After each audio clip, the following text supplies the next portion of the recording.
Man, what just an all-around team win. Just really, really proud of our guys.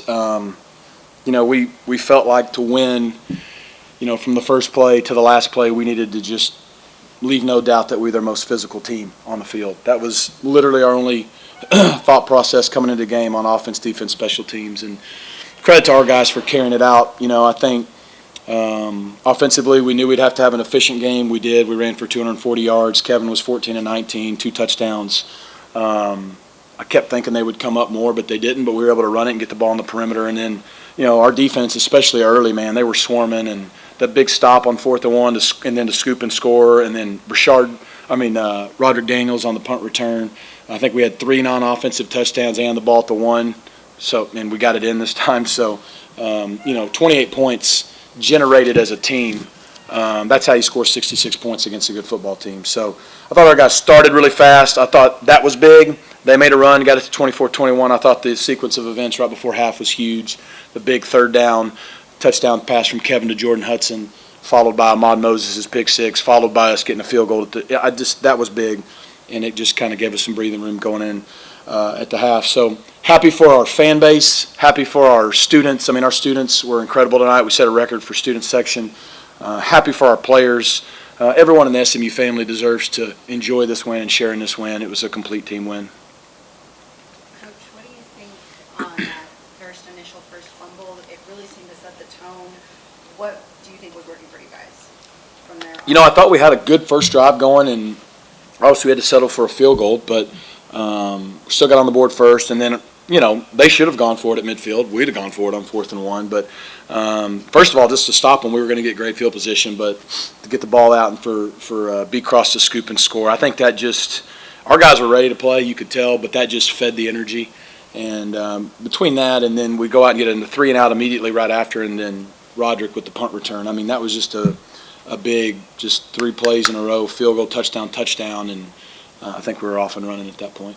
How much does that help the offense when you're up 17? Yeah. And they haven't scored a touchdown yet? Yeah, it takes a lot of pressure off. What's weird is we had 1 drive in the first quarter, and we scored 3 points. And then I don't know if it's 7, 8 plays. I don't remember how many it was. And then, and then we get the defensive touchdown, then the punt return. So it kind of hurt to some degree. I'm not trying to complain. We're good with it. But our defense was gassed when they went down, and I think made it 17-7. I can't remember.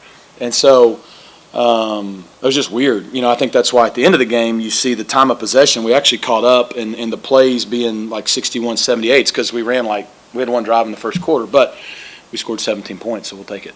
Coach, what do you think about just that? You have 1 drive in the first quarter where you scored 3 points, and then I'm going to tell you you're up 17-0 after the first quarter. Am I dreaming? Is this really happening right now? What's your reaction to that? Yeah, I wasn't upset about it, but also understood we have 3 more quarters. We know how explosive they are, and they showed that throughout the game. I think Josh Hoover's a great player. They got those 3 wideouts that are just impressive. We actually, for us to hold Williams in check the way we did, and I don't even see number 7 on here, but obviously Beck's a great player and made plays, and I think 88's McAllister, he made some big plays. So, they got 3 or 4 big-time weapons, and so to get out to a fast start was big, especially with just from our guys were ready to play. We felt very confident, but we played the way we did the last game. We weren't really excited about how we performed, and so to get out to a fast start, I think helped kind of erase any doubt in your minds. What were your thoughts on Kevin's performance and with him being named starter 2 weeks ago? Yeah. How did you see the prep that you guys did this past 2 weeks? Yeah. We worried about us a lot the first week, and not to give you coaching jargon. We as coaches, we looked at TCU and we introduced it, but we were just more worried about us offensively and the identity we want to have. And we've always made people defend the whole field. We hadn't been doing that, so we tried to get more to that, whether it's vertical and horizontal and running the football. And so I thought he played well. The fumble's inexcusable. He can't do that. He didn't even get hit. He just lost control of the ball, and that was critical. Gave him 7 points, and at that time made it 17-14, I believe, and gave all that momentum we had taken back.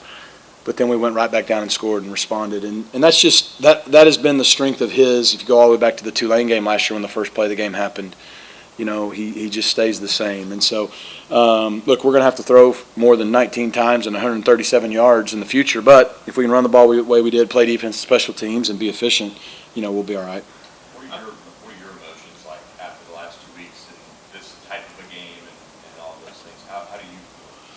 I feel very humbled just to get a win. It's hard to win. I'm relieved to get a win. Football's hard. It's the greatest game there is. I've said it before. It's the greatest team sport. Teaches you so much about life, and unfortunately, if you play it long enough, you're going to have to lose some. We haven't lost a lot lately, and that's good that we're not used to it. But that one stung just because it felt like we let it get away from us, and then you had to wait 15 days. So, but I'm just humbled to get to be here. I'm humbled to be the coach at SMU. I'm humbled to get to live in Dallas, coach those kids in that locker room. Our fans were incredible today. Like I said, this win is just a great win for our entire SMU family, and the skillet is here in Dallas, and I'll probably be cooking with cast iron in the morning. After a statement win like this one, do you feel the roster is finalized winning conference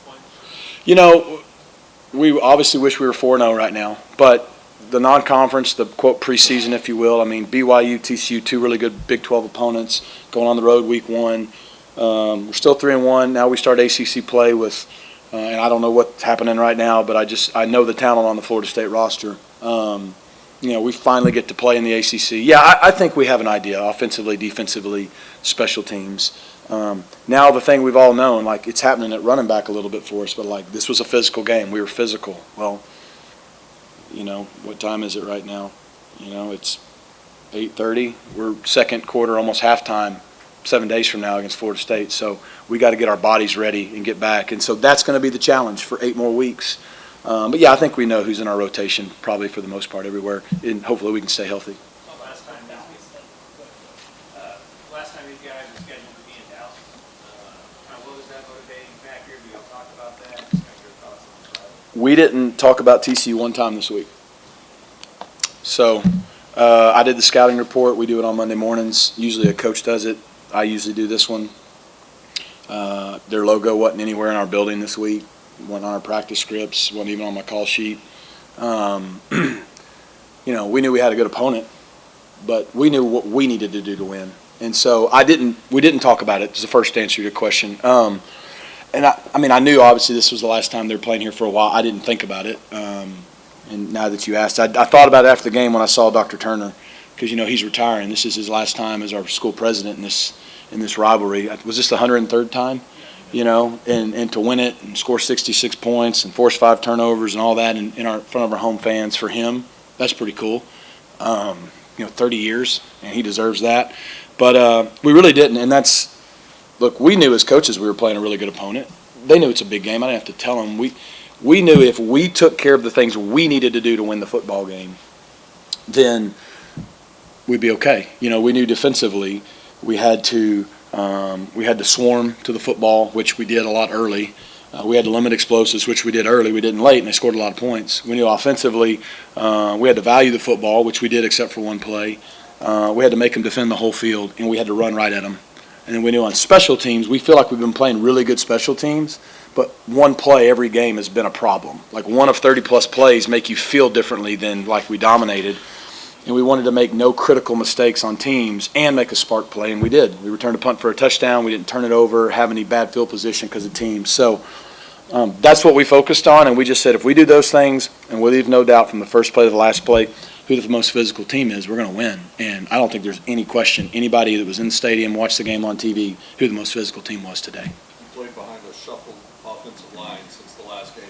How quickly into the bye week did you and Coach Justice settle on the 5 that played, and what did you think of their performance? The Monday after our last game. Yeah. We know the 4 guys who, P.J. Williams, Justin Osborne, Ja'Kai Clark, Logan Parr, if they're healthy, those 4 are going to be in there. We believe in, Andrew Chamblee and Savion Byrd are super talented tackles. We believe in Nate Anderson and Ben Sparks. Those guys can play. But we had to have some continuity just like we did at other spots. And so the only shuffling was we put Logan back at left guard, which is where he played most of the year last year. Ja'Kai was already kind of established at center. We moved J.O. back into guard, and J.O. is the unsung hero of this group.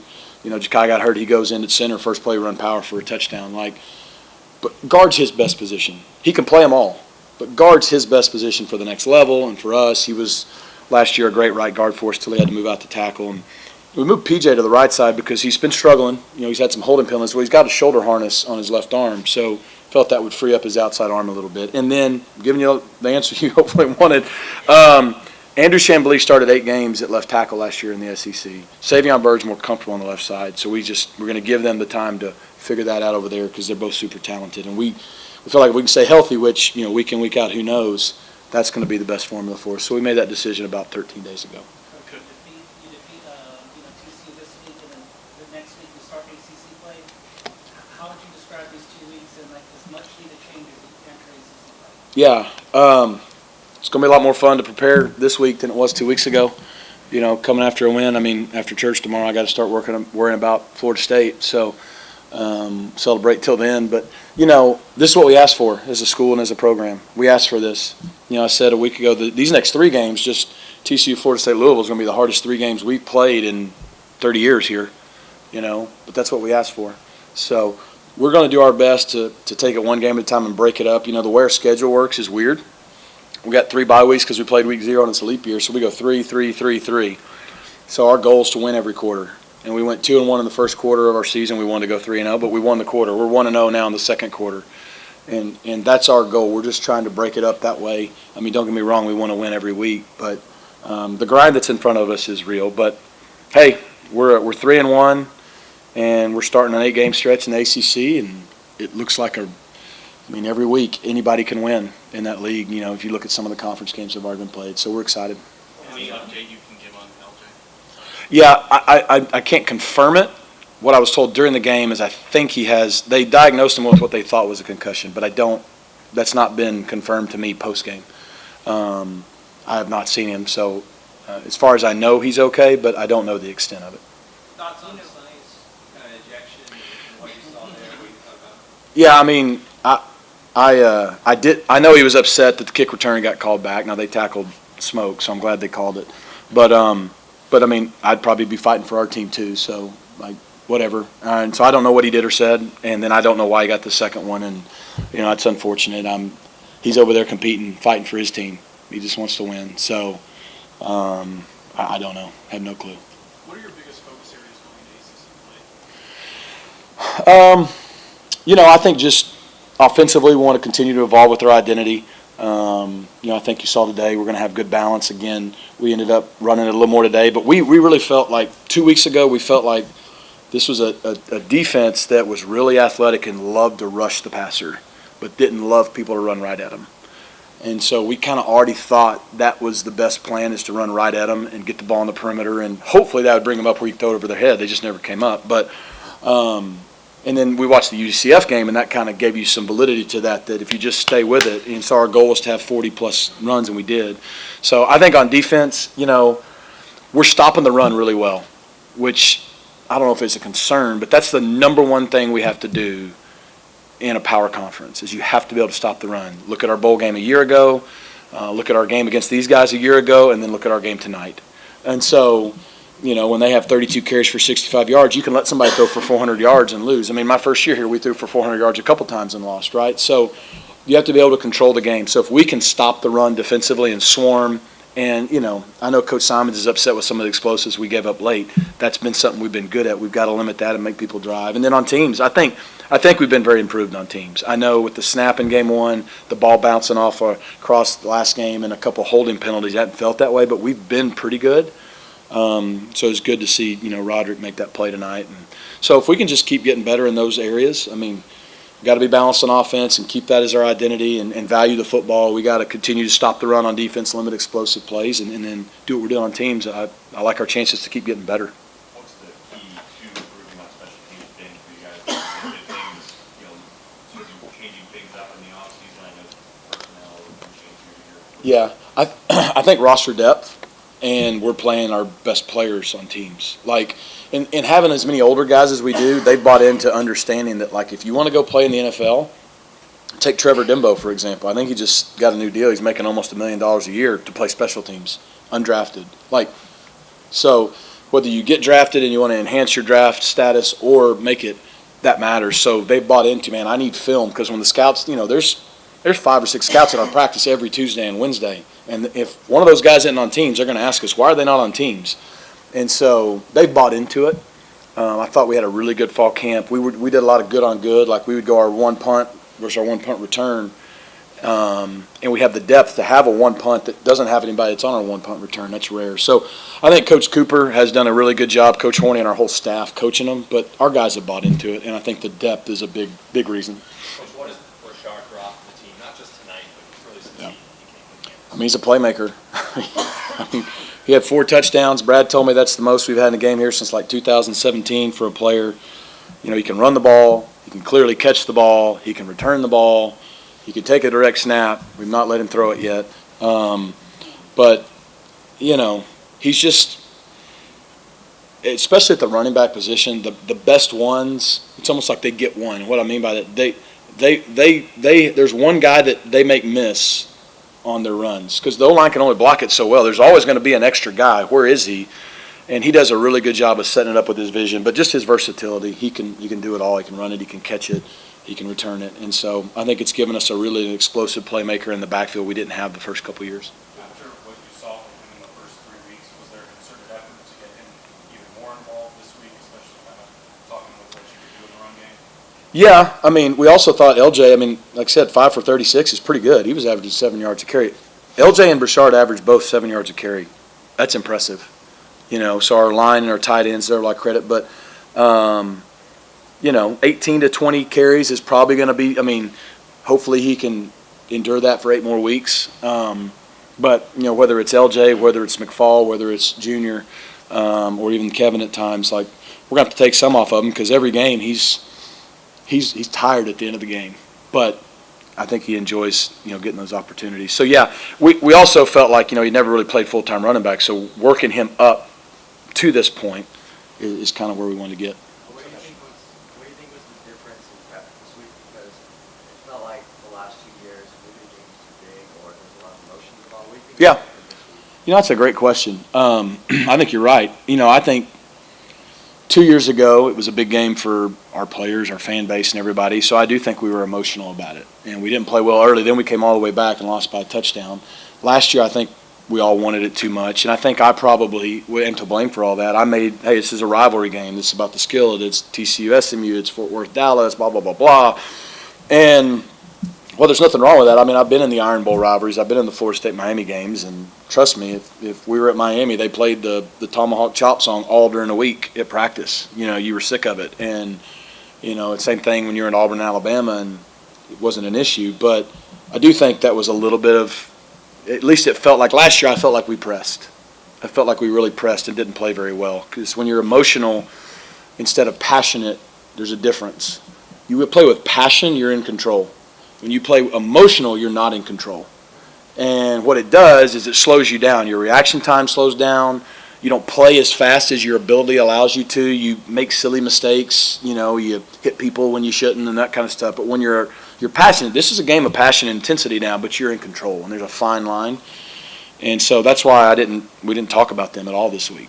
We didn't play their fight song in warm-ups. We didn't do any of that. And it's not that we didn't respect them or think it was a big game. It just, we wanted to focus on controlling us because we felt like we had a good enough football team that if we did, we would win the game. What's Kevin been like throughout the last 2 weeks and then during the game? Again, fumble. Yeah. Kind of almost a mirror image of the Tulane game. Well, the difference, the Tulane game wasn't his fault.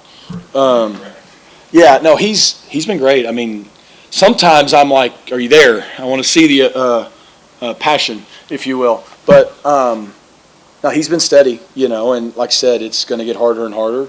But hopefully he'll get better and better. And, you know, he got an earful from me after that fumble, and he responded pretty well.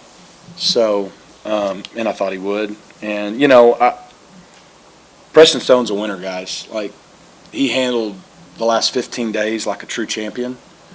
It's probably the hardest 2-week stretch he's had to go through. So I'm really proud of him, too, because him being the team guy and the leader he is a big reason we had the success we did tonight.